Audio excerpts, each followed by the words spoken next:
So you see, a church plant is an assembly of newly saved and baptized believers meeting together regularly for worship under a pastor's leadership.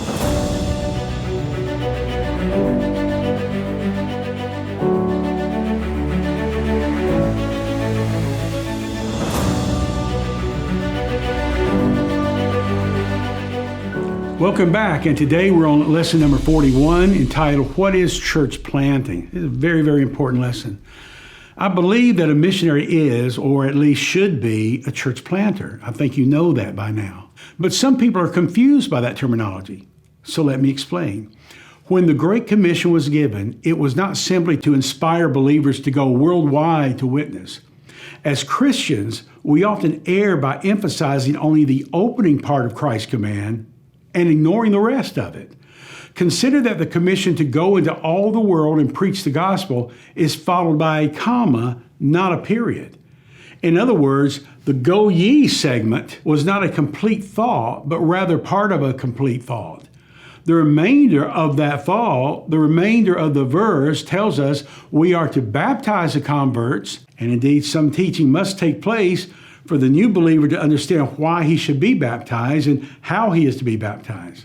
Then the passage tells us to teach them to observe all things Christ commanded us in the Bible.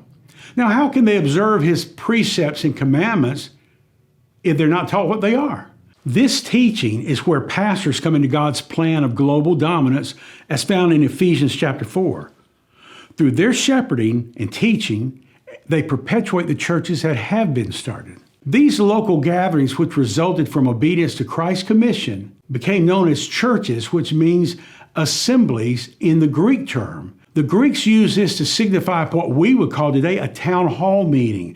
That is to say, it was an act of a group of like-minded people in a local area meeting together for a purpose to discuss a problem, to encourage this, to take care of this, and so forth. In the church's case, the purpose for them being called out into an assembly was in order to worship Christ, teach his word, sing his praises, and multiply into new congregations by repeating the process until all the world has had a chance to both know him, follow him, and become part of one of his local assemblies.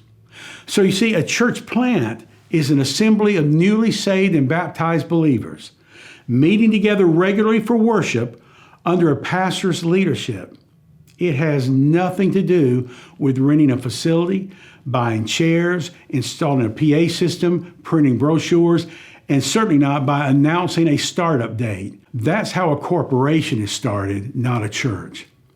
Planting a church is like birthing a baby.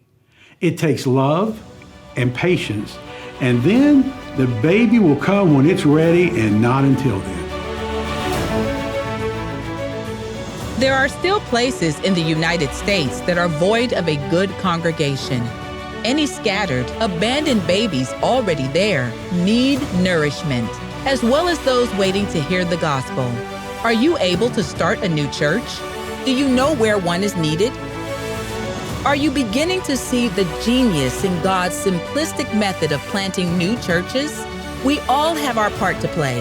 If we play well together, new churches are birthed, matured, and reproduced. If we don't play well, and we all want to do another's part and not our own, we will struggle to survive, and there will be no grandchildren to carry on his name. Over 5,000 American churches are closing every year. How secure is yours? We hope you've enjoyed this episode in our Understanding the Great Commission series. If you'd like a copy of the book, it's available in paperback, audiobook, and digital download. Just click the link in the description below. Thank you for watching.